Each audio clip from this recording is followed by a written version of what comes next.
Assalamu alaikum, hayırlı akşamlar. Saygılı ATR telekanalının telesiyercileri bugün informasyon programmasını seyretesiniz.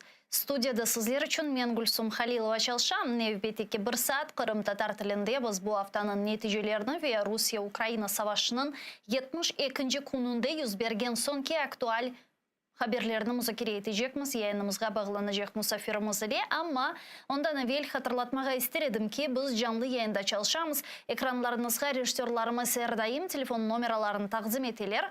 067 63 46 130 Viber vasıtasıyla ATR telekanalının yayınına koşulma imkanına sahipsiniz. Aynı zamanda atr.tv adresi boyunca Skype vasıtasıyla bizlerge bağlanabilirsiniz. Sizin sesiniz bizler için çok mühim.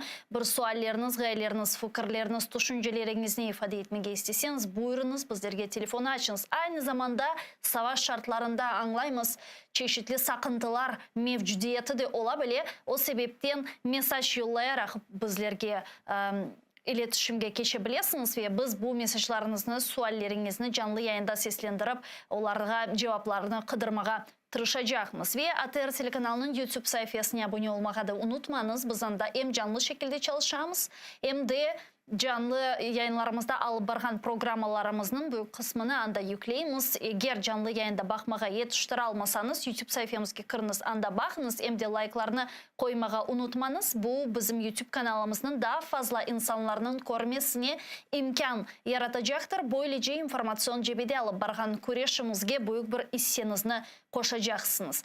İşte saygılı arkadaşlar, sonki haberlerge gelecek olsak, Rusya-Ukrayna savaşının 72. kununu yekünleyimiz ve 72. kunde şimdi en büyük çatışmalar Ukrayna'nın şarkı bölgesinde ve aynı zamanda ana kıtasının cenubi bölgelerinde devam etti. Hususan bütün dünyanın müzakere etkeni ve bütün dünyanın laf etkeni Mariupol'de şu an vaziyet özünün kerginliğini saklamağa devam etti. Malum olğanı gibi artık 2 aydan ziyade Mariupol Azak denizi eteginde yerleşken muhteşem şehir tamamıyla yerle bir oldu dep aytmağa mümkün ve anda saklanılıp kalgan Azovstal fabrikasında aleda Ukrayna askerleri buluna ve aleda savunmadalar. Aynı zamanda onlar ile beraberlikte anda birçok sivil insanlar, yani yerli sakinler bulunmakta, balalar, kadınlar, yaşlı, esli başlı adamlar, kadınlar ve aynı zamanda şunu da kaydetmek gerek ki çok sayıda yaralangan Ukrayna askerleri ve sivilleri de Azovstal zavodunda bulunmaya devam ettiler ve Rusya'nın prezidenti Putin bu insanların çıkmasına izin vermey, yani Yeşil Koridor'un meydana gelmesine izin verilmey ve bu sebepten Azovstal'da ne yazık ki kun-kunden vaziyet gerginleşerek anda yaralı olan insanlar özünün hayatını joyalar. 21. asırda açlıktan, yaralardan, antibiyotik yetişmegeni sebebinden insanlar ölüyor. Ve bu bizim yakınımızda yüz bergen hadise, bu bir gerçektir. Ve Tunev'in Mariupol'ның Azovstal zavodunda bulungan Kırım Tatarı Ekim bir video çekti ve yayınladı. Men bu videonu cümlemizge seyretmege teklif etem, sonra bunun etrafında laf edecekmiz. Buyurunuz. Украина достойна Раджа Эрдоган. Сегодня не помню, какой день войны, и люди умирают, кто-то от пуль, от голода, раненые умирают в агонии, от недостатка медикаментов и ужасных условий. У нас нет времени, я не знаю, есть ли у меня завтра. Я крымский татарин, потомок гиреев, мусульманин. До вторжения получил медицинское образование. Сейчас оказываю медицинскую помощь раненым на Азовстале. До войны я никогда не видел смерти. Работал на скорой помощи. Всегда, чем мог, помогал людям. Но тут мне больно смотреть, когда люди умирают на руках просто из-за недостатка антибиотиков. В 2022 году от гнойных ран. Нас постоянно обстреливают с воздуха, моря и земли. Умоляю вас произвести процедуру вывода всех людей, в том числе и военных, с территории Азовстали. Остановите этот кошмар. Всего в 263 километрах от вас через море уничтожали людей, которые всего лишь защищают свою землю, женщин и детей. Мы ни на кого не нападали. Вы сами знаете на примере своей истории, как оно, когда твою землю хотят забрать, а людей убить. Турция и Украина всегда поддерживали тесные отношения и друг друга поддерживали. Вы и ваша страна имеете большой вес в политике нашего региона. Мы не знаем, кому уже писать и кому обращаться. Поэтому обращаюсь к вам. Я верю искренне в то, что Всевышний не оставит наши благие дела, и вы поможете нам. Верю в то, что зачтется каждому, кто будет участвовать в этом. Акатенде Гиппократ yeminini bergen bir ekim için yanında yaralı insanlarını korup de ona yardım et almamak bu çok feci bir iş galiba. Rifat Ağa Çubarov, Milli Meclis reisimiz bizle canlı bağda. Rifat Ağa, selam aleyküm, hayırlı akşamlar. Selam aleyküm. Mariupol'den Kırım Tatarının çağrısını, müracaatını beraberlikte dinledik. Siz de bunu Tunev'in içtimai ağlarınızda yayınladınız. Ne hissettiniz ve ne düşünüyorsunuz bununla bağlı?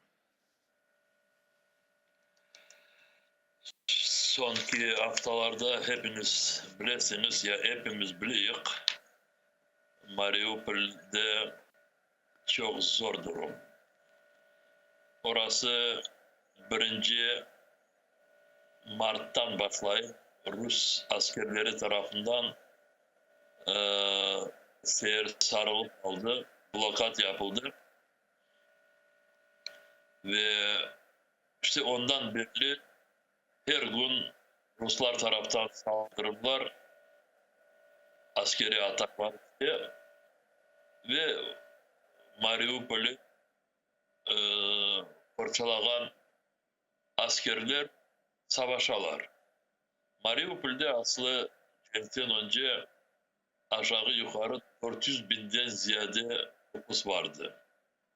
Elbet çok insanlar bu cenk başladığından oradan ayrıldılar ama on binlerle ya onlarca binlerle insanlar orada kaldılar ve her gün bu cenkin zorluğuna göre insanlar kendilerini saklamaya yerlerden daha yaxşı yerlerini saklamak için, hayatlarını saklamak için onlar işte bir podvaldan bir podvala ve sonunda hepsi Azovstal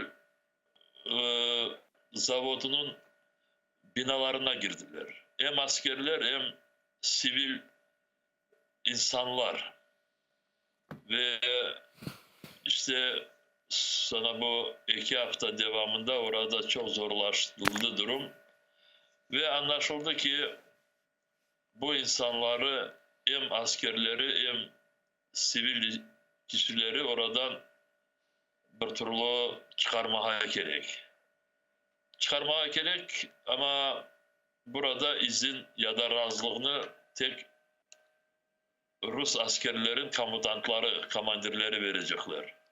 Çünkü şehir her bir taraftan o kadar sarılıp alındı ki ve böyle bazıları diyorlar ki ya Ukrayna askerleri varsınlar oradan kurtarsınlar onları.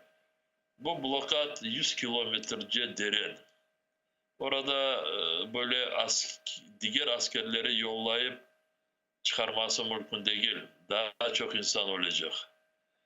Bilirsiniz çeşit türlü tarafları bu insanları kurtarmak için çeşit türlü taraflar bu işe girmiş dediler.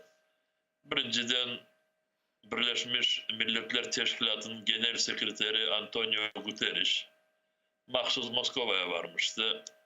Son Putin'le konuştu Mariupol için. Son Zelenski'nin, ondan önce Erdoğan'la görüştü. Türkiye Cumhuriyeti Cumhurbaşkanı'nın. Sayın Tayyip Erdoğan da devamlı Putin'le bu meseleni konuştu. Çeşitli türlü varyantları teklif ettiler Putin'e. Ama Putin'in pozisyonu hiç değişmedi. Sivil insanlar çıkabilirler ama yaralı askerlerin da bir hafta evvelsi sayısı bir 500 kişiydi. Yaralı, çok yaralı.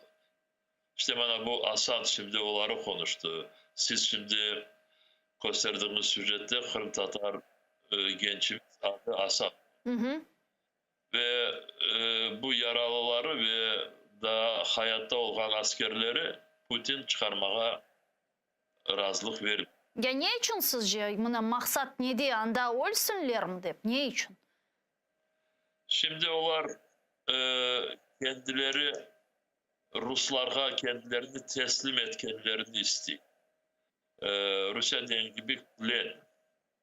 Putin'e şimdi 9 Mayıs gününe bağlı böyle bir dersin ki Halep'e gibi yerini göstermeye gerek. Şimdi razılık verse o askerleri de oradan böyle yıpırmasına onun mentalitesine göre, Putin'in mentalitesine göre dersin ki onlar Halep'i kazandılar da bu Halep'i kazanmadı, yutturdu.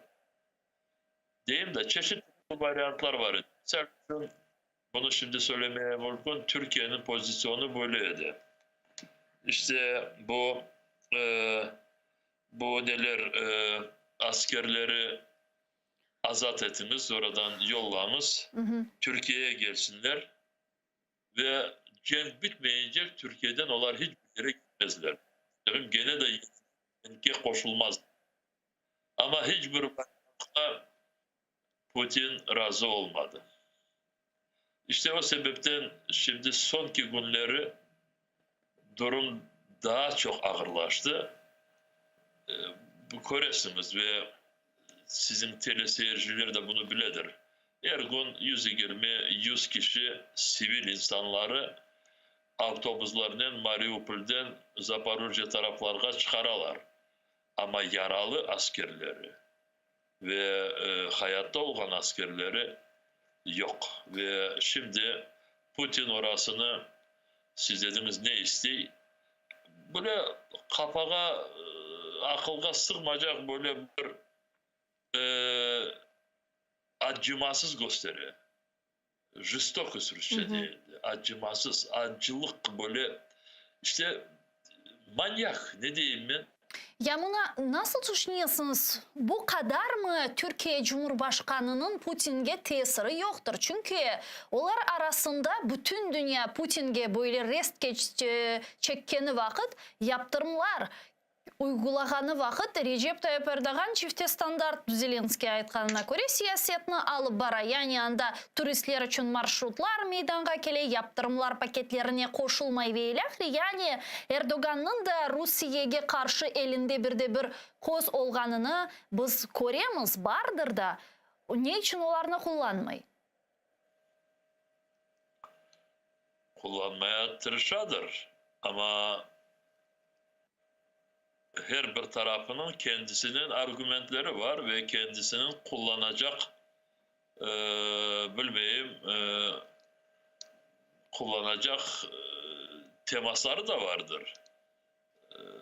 O sebepten Putin için anlaşıldı ki oradaki bu sarılıp algan askerleri öldürülmesi Putin için bütün bu başka faydalanacaktan biraz önemli görünüyor.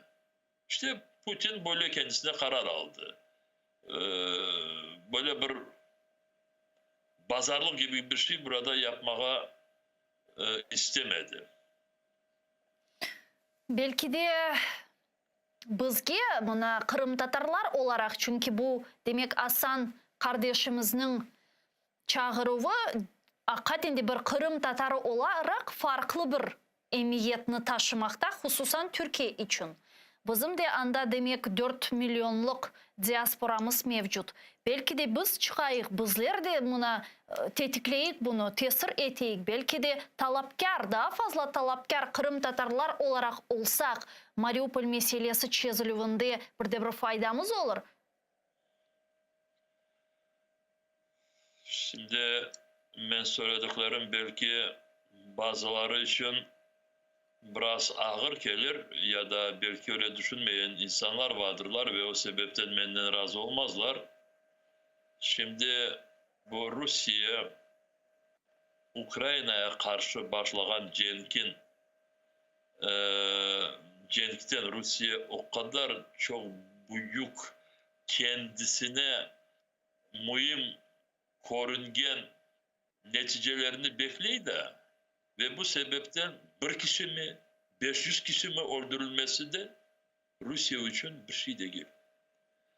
Ve sen şimdi bu insanları kurtarmak için böyle Rusya'nı alıp yerge vurmamayacak ama böyle bir protesto gibi tedbirler ötkersen Putin daha çok kendisini böyle kabarlı görecek.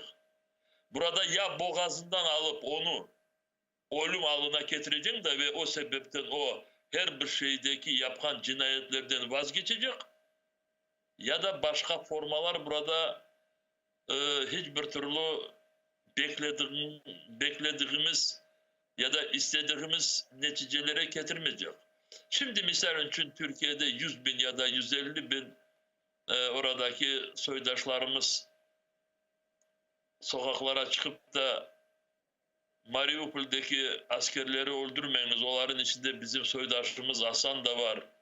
Her bir askerin orada canı aynı şekilde tatlıdır.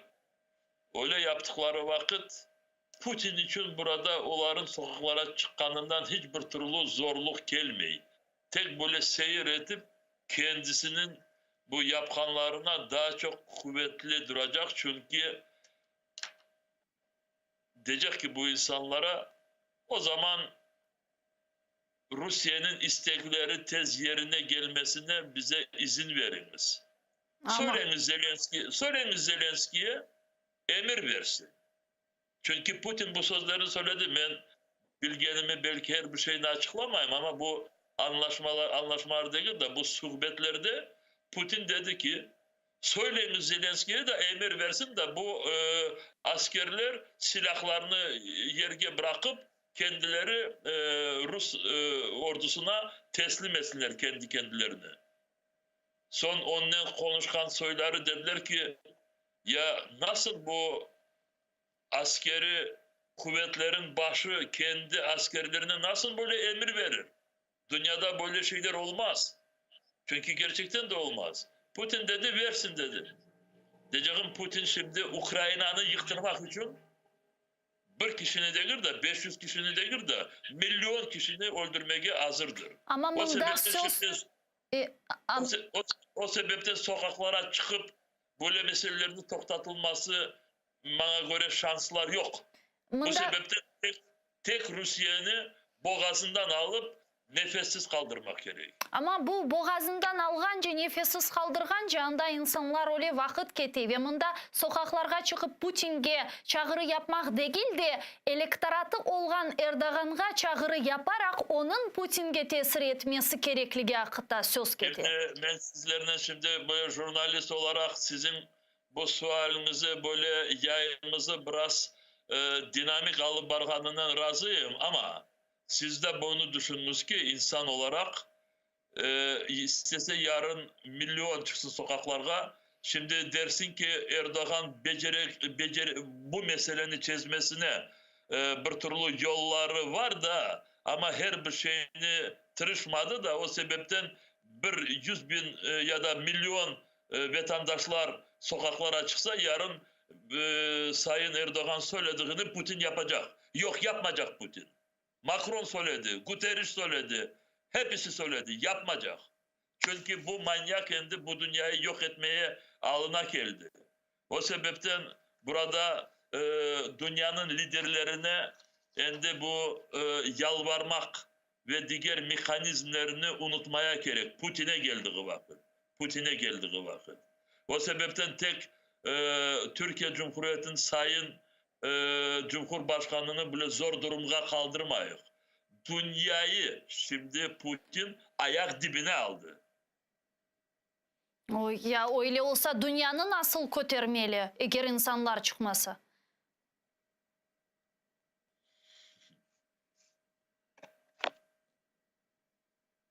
Avrupa ülkelerin fırsatları şimdi Rusya'nın zayıflemesini kısa zamanda diğer ülkelere baktığımız vakit ziyadece. Evet, Avrupa liderleri bu yolunu seçim ettiler ve bu yoldan keteler.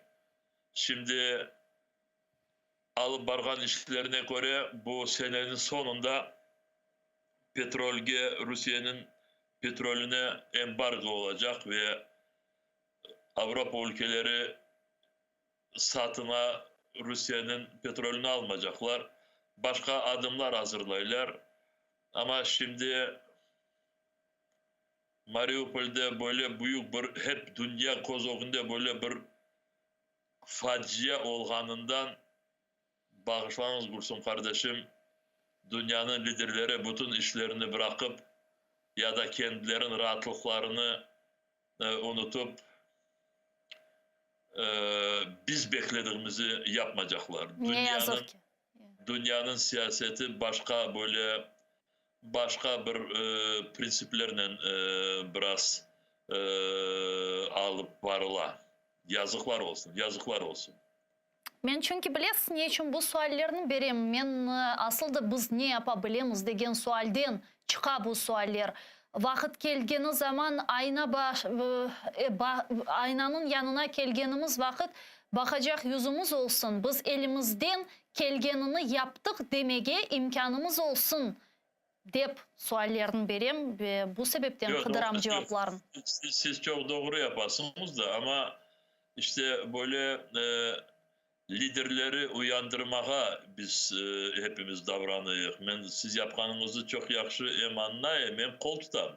Çünkü ben de gecesi bu videonu akşam geceye yakın idi. Videonu alganda hemen arkadaşlarımızdan Türkçe'ye çevirdik ve Türkiye sosyal bağlarda dağıtmasına biraz böyle çalıştık. Ve diğer arkadaşlarımız İngilizceye çevirdiler, Almanca'ya çevirdiler. Elbette eğer bizler gibi ve sizin teleseyirciler gibi dünyanın liderleri kendilerini alıp barsalar ediler, bana göre bazı böyle insaniyetlik sınırlarından belki de böyle ziyade çıkan böyle mekanizmler bulunabilirler. Ben açıklamak istemeyeyim. Diyeceğim Putin'in de böyle çok ağırtacak yerleri var. Şahsi olarak. Ve orada birisinin balası öldürüldüğü vakit diğerleri de kendi balları için düşünmesi bana göre böyle olabilir. Ama bu temanı ben çok uzatmaya istemiyorum. Çünkü burada çok sualler var. Mına demek Kırım Tatarlar meselesi, demek halkımız meselesine biz ne yapamız, ne yapabilemiz degen suallerge kaytacak olsak, siz Tunev'in anons bergen ediniz ilan. Birleşken Milletler Teşkilatı çerçevesinde Tunev'in akşam böyle bir side event o'tkerildi. Menin bilgenime göre hem sizde hem de Kırım Tatar halkımızın temsilcileri hususan Milli Meclis azalarımızdan da iştirak ettiler. Elbette ki sizden neticelerini paylaşmanızı isterim aslında. Nasıl o'tkerilgenini tedbirden? Orada büyük böyle neticeler için o'tkermedik bu site event. Site event demek işte bu Birleşmiş Milletler Teşkilatı yanında tamirli milletlerinden alakalı devamlı bir forum var. Ve bu forumdan bizim Kırım Tatar Milli Meclisimiz çoktan çalışa ve bilirsiniz bu sene bu tamirli milletlerden bağlı ya da alakalı forumga Ukrayna temsilcisi olarak Süleyman Mamutov genç mütehassisimiz arkadaşımız saylandı. Bu bizim için çok böyle önemli. İşte bu sesya zamanında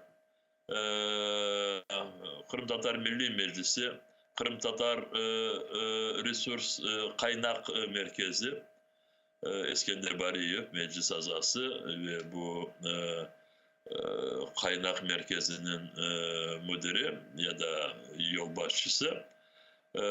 Diğer arkadaşlarımızdan ve Ukrayna'nın Birleşmiş Milletler Teşkilatı yanındaki temsilcisi Sergey Kislitsa'nın beraberlikte böyle bir online oturum alıp vardık. Ve işte Rusya-Ukrayna savaşı ve tamirli milletlerine tesiri bu savaşının. Elbette bizler konuştuğumuz vakit Kırım'daki durumu, Kherson, Zaporojye, Ukrayna'daki durumunu biraz anlattık. Leyla İbrahimova, Melitopol'deki oradaki şehir müzeyin direktörü, müdürü kendi çıkışını yaptığı vakit bildirdi nasıl evine Rus işgalcileri gelmiş ediler. Bu April ayında olmuştu. Kelip onu April idi mi Mart'ın sonundaydı, şimdi çok hatırlamayayım.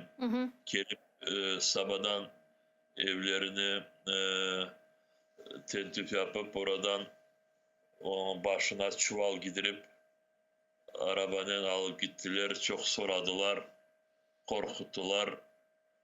İşte meclis hakkında, diğer insanlarımız hakkında çok sualler verdiler.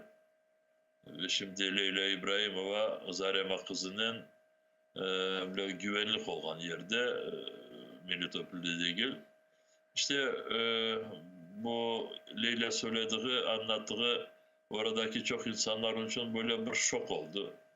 Çünkü her gün videoları bakması ya da yıkılan şehirlerin fotolarını görmesi o da böyle belki faydalıdır ama böyle bir şahsi kendi geçirgen bu zorlukları anlattığı vakit biraz başka duygular peyda oldu.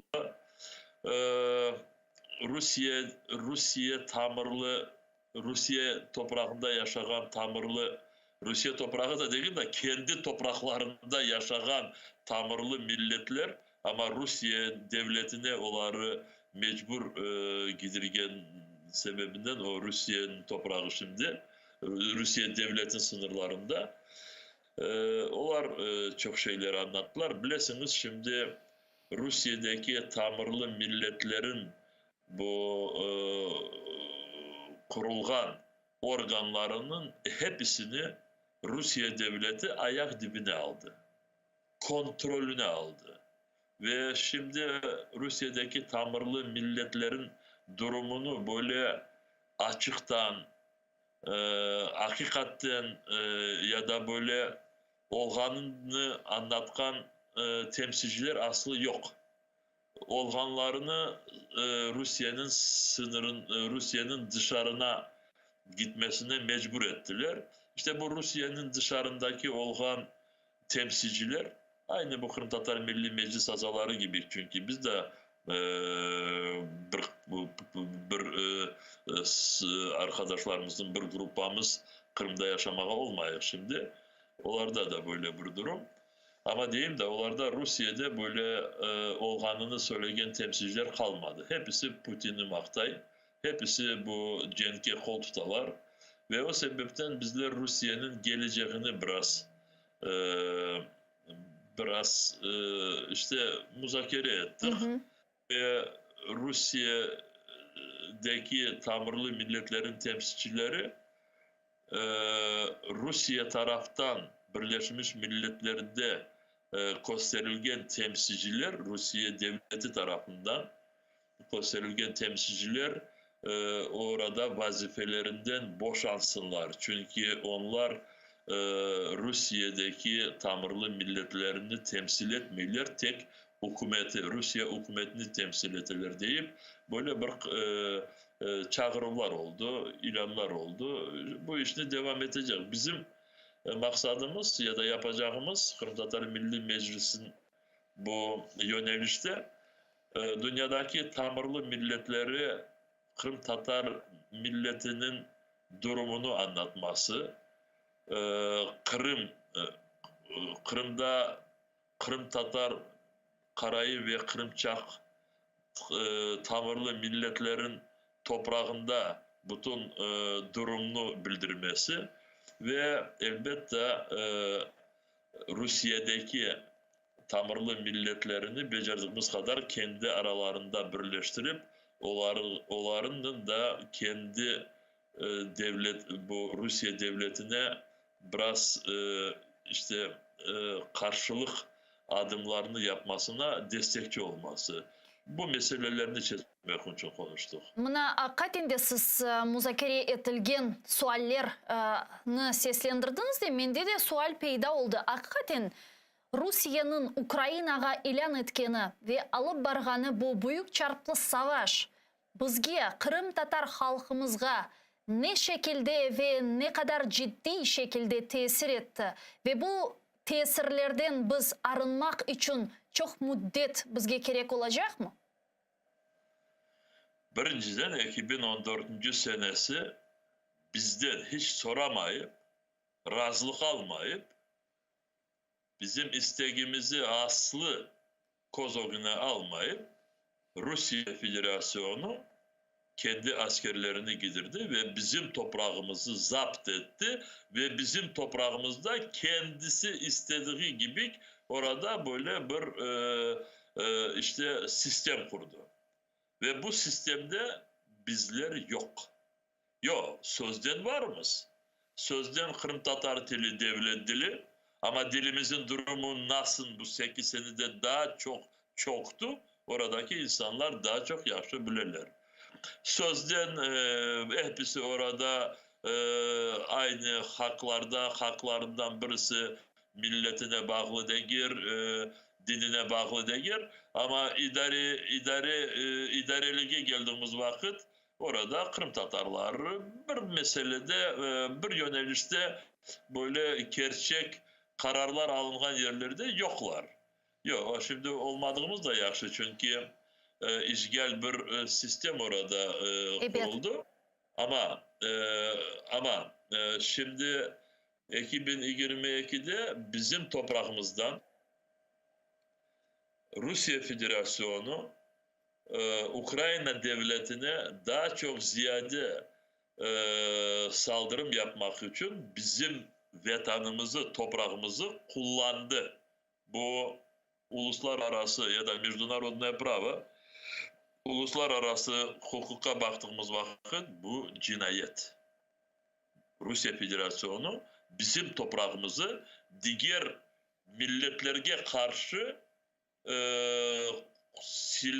silahlarını toplayıp bizim toprağımızdan diğer milletlerine karşı uğruş yapa, saldırım yapa, öldüre. İşte bana göre bu ve ben şimdi söylemeyeyim. Bizim toprağımızı zapt etken sonra biz asıl orada yakın zamanlarda hiç kalmadığımızı Ruslar plan şeklinde alıp baralar kendi işlerini ve şimdi milyona yakın kendi vatandaşlarını getirip oraya yerleştirdiler ve hayat böyle geçse 10-15 seneden bizler orada aslı kalmayacak gibi böyle bir duruma gelecek. İşte Ruslar oraya gelip bizim toprağımızı kendi toprağına gibi çevirip bizi orada millet olarak o toprağının tamirli halkı olarak bizlerini onlar yok ederler. Öldürürler desem de bu yanlış değil. Çünkü yok ederler. Biz Kırım Tatar milleti olarak kalmayız bu dünyada Rusların görüntüsüne. İlk işgalden sonra ayakta turmamız için çok müddet gerek oldu. Sonra birazcık ayakta turmağa başladık demekçili bicehanlar doğdu. İsmail Gasprinskiyler halkımızını köterdiler. Sonra yine bizlerge represif hareketler yapıldı. Kene öldürdüler bizni aytkanız gibi. Sonra kene kullerimizden yanıdan doğduk. Kene öldürdüler, kene sürgün ettiler. Sürgünlük dönemini siz menden çok defalar yaxşı bilesiniz. Avdet yoluna ayakka turmak için çok uzun müddet gerek oldu. 10 yıllar gerek oldu. Kırımga kaytıp evler kurup ve ilahire 2014 senesine geldik. İşgalge uğradık. Şimdi savaşga uğradık. Ne kadar sizce yanıdan ayakka turmamız için müddet gerek olacak? Kendimize bağlı, halkımıza bağlı, şahsilerine bağlı. Bir taraftan siz söylediğiniz gibi gerçekten de o kadar çok böyle zorlanıp çok kayıp edip insanlarımızı böyle kayıp edip vatanımıza döndük. 10 yıllarca yerleşmek için, evler kurmak için, korantalarımızı dört duvar arasına gidirmek için işte aşağı yukarı 20 sene davrandık ve bu 20 sene devamında çok yapacak, milletimizi kurtaracak böyle çalışmaları başlamıştık. Bazılarını becermedik, bazılarını endi doğru yola çıkmaya başlamıştık. Siz doğru söylediniz ve endi biraz böyle Kırım'da ve Tanrımızda milletimizin çokluğu böyle bir kendisinin yuvalarını böyle bitirip biraz etrafa bakayım da endi milletimiz için daha neler yapmaya başlarız da tezce bu toprakta sahip olmaya yeni bir fırsatlar ortaya alıp gelir diye düşündükleri vakit ve tek düşündükleri vakit değil, çok şeyler başlanmıştı. Okulların sayısı ne kadar az olsa da ama endi bir sistem kurulmuştu. Sağ olsunlar hocalarımız, onların ve ana babalar, televizyon, radyo, bağımsız kanallarımız kurulmuştu. Matbuat. Ve matbuat, üniversitede de o vakit böyle milletimizge gelecekte çok böyle hizmet edecek senatlar tiklenmişti.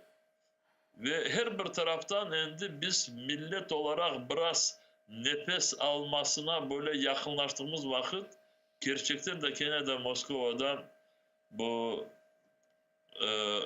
kara güçler ya da bilmeyeyim ne diyeceğim bizi öldürmeye isteyenleri geldiler ve şimdi biz bu celikten sonra çok zor durumda olacak.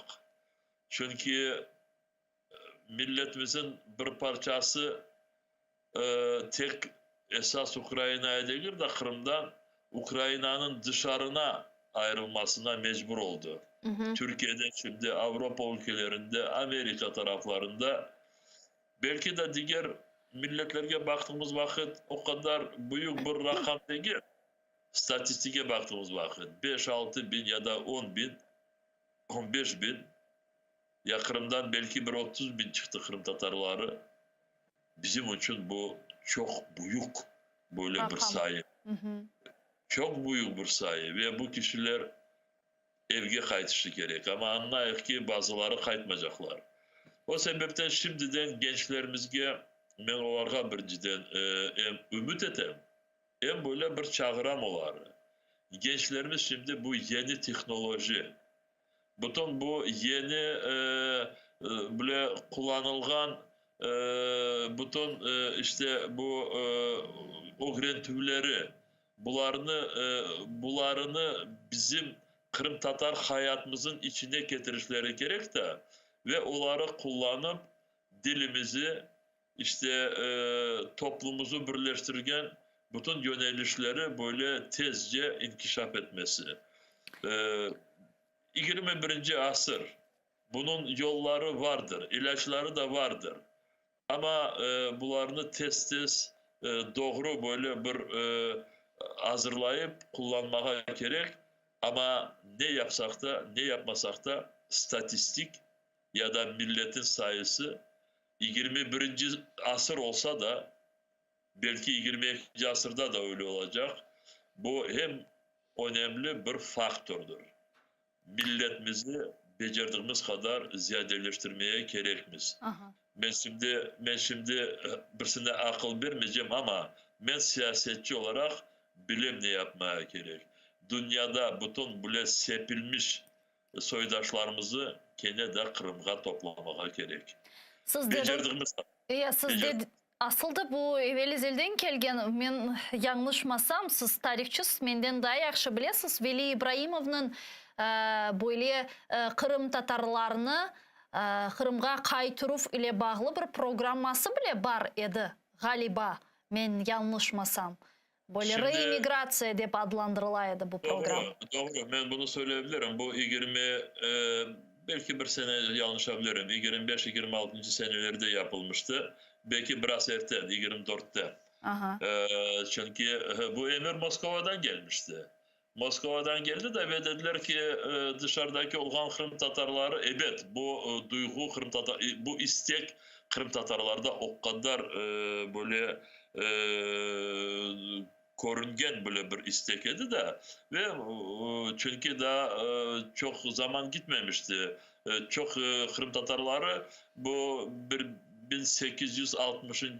seneleri gittiler bu Sevastopol Savaşı'ndan sonra ve çok akrabaları birbirlerini de hatırlar idi. Bana benim dedem gitti ya bilmeyeyim o var.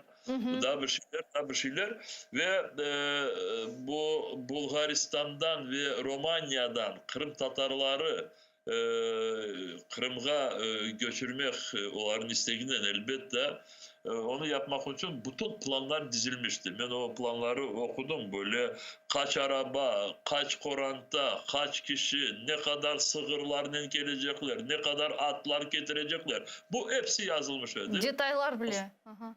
Moskova bunu aldı. Dedi ki tamam, gerek yerine sakladı ve bütün bu ideyanı gerçekleştirmek için çalışkan kişilerini hepsini represe yaptı. Vaktinde hepsini kurşuna dizdi ve Veli İbrahimov'u da öldürdü.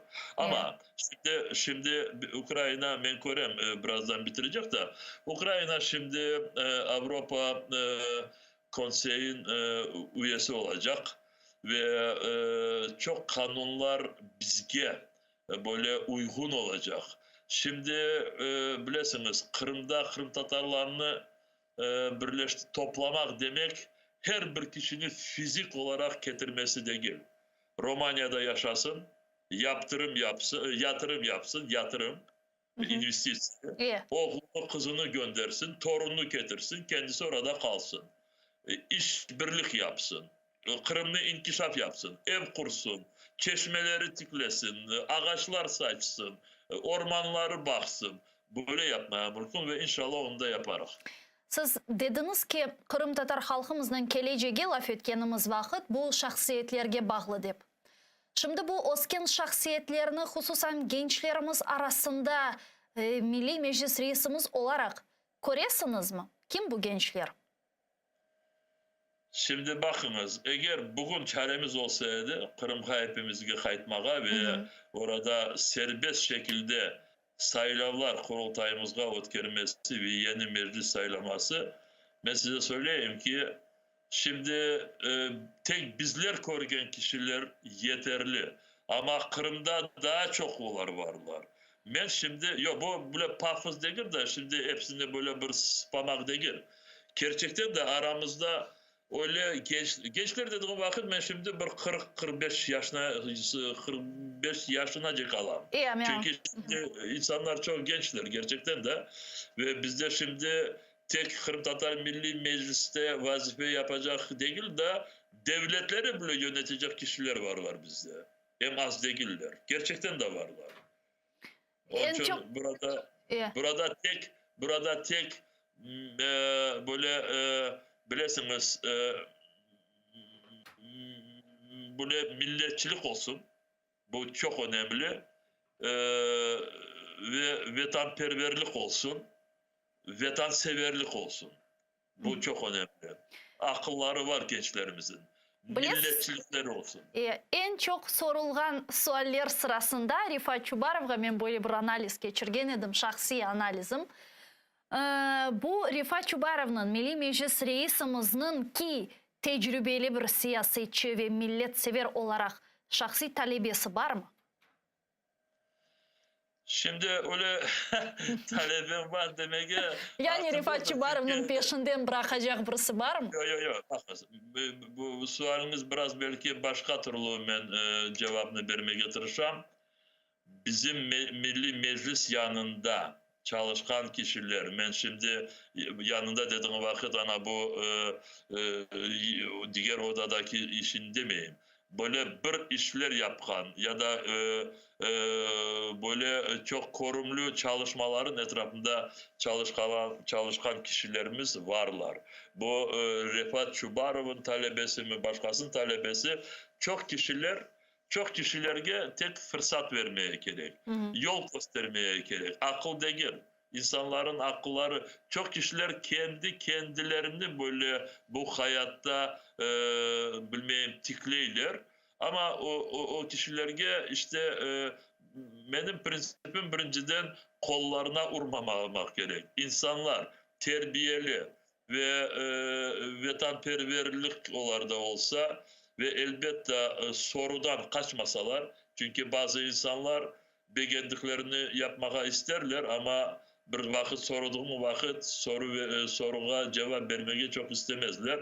İnsanların bu bütün söylediğim duygularından başka burada bir takimle, komandanın çalışmaya böyle hazırlıkları olsun. Çünkü bu dünyada bir kişi bir şey yapmaz. Çok böyle bir yıldızcık gibi korunur. Ama büyük işleri böyle çözmek için, büyük meseleleri, problemaları çözmek için takım gerek, komanda gerek. Ve bu takım var sizde şahsen. Milletimizde var. Ve bizim sistemimiz, bizim demokrasi sistemimizde bu takimini böyle bir kurması için azat edilgen Kırım'da ben hiçbir türlü zorluklar görmeyeyim ya da ağırlıklar. Çok alıştı milletimiz kendi arasından seçim edip, saylayıp böyle becerecek kişileri sanağa çıkarması. Milletimiz öyle kişileri çıkarır sanağa ve bu kişilerin komanda olarak çalışmaya hazırlıkları olsa takım var derim ben. Ve Rifat ağa, buna yayınımızga da 4 dakika kalar ekende çok men bu günleri harbi analistlerle laf etem ki geleceğimiz hakkında laf etkenimiz vakit şüphesiz özgür Kırım'a barmamız en başta gerek. Ve bana çok suları dey ki bir müddet kelgen sonra Kırım'a kelgen sonra memuri sınırga siyasetçiler karışmamalı. Askeri operasyon devam etkeni vakit genelkurmay yani genştab karar vermeli ve Kırım'ı imkan olganca azat etmeli değiller. Siz buna ne cevap verir ediniz? Bunu nasıl görüyorsunuz? Şimdi bakınız böyle kararlar alındıktan sonra askeri operasyonların detaylarını elbette siyasetçiler girmezler. Çünkü detaylarını ama bazı operasyonları yapması için siyasetçiler karar alışları gerek. Burada hiçbir türlü bilesiniz korku birsine olmasın. Çünkü misal için yarın bir gün bütün bu Ukrayna askerlik kuvvetlerinin başı diyecek ki güneydeki vilayetleri Ruslardan azat edecek ve aynı zamanda bu operasyonun sonu Kırım'da bitsin. Tamam, bu siyasi karar. O zaman askeri komutan diyecek ki biz çeşitli türlü varyantlar hazırlarız ve size geliriz. Ve bu varyantlarını siz seçeceksiniz. O varyantlarda askeri mekanizmleri olabilir ya bilmeyeyim yolu olabilir ya da diplomasi yolları ya da bilmeyeyim nasıl mekanizmleri çeşitli türlü mekanizmler olur. Ama misal için bu siyasetçiler söyleseler ki güneydeki vilayetleri azat etiniz de veya Kırım'ın sınırında toktanız son bakarız onu desikleri vakit bu da karar. Ama kabul Bunu da edilmez. askerler yapabiliyor. Ama böyle karar bize gereği yok. Şüphesiz. O sebepten onun için askerler dedikleri askerler dedikleri vakit siyasetçiler girişmesinler. Siyasetçiler operasyonlara girişmesinler. Ama operasyonun sınırlarına siyasetçiler de çalışsınlar. Büyükten büyük teşekkürler. Çok sağ olun Rifat Ağa, miraklı subet için. Milli Meclis reisimiz Rifat Çubarov bize canlı bağdaydı. Saygılar arkadaşlar, biz Erkun reisimizden bu gibi yayınlarımızı alıp baramız ve fakat tatil günleri, hafta sonu günleri istisnadır. O sebepten sizlerden Allah kısmet etse, ölmesek, sağ olsak, bazar ertesi günü görüşecek ve yayınlarımızga devam edeceğimiz. Şimdi ise ATR telekanalının yayınını Zaman informasyon programması devam ediyor. Ukrayna tilinde bizim muharrirlerimiz sonki haberlerini sizlerge tarif etmege hazırlar ve ATR'den ayrılmanız. Görüşkence.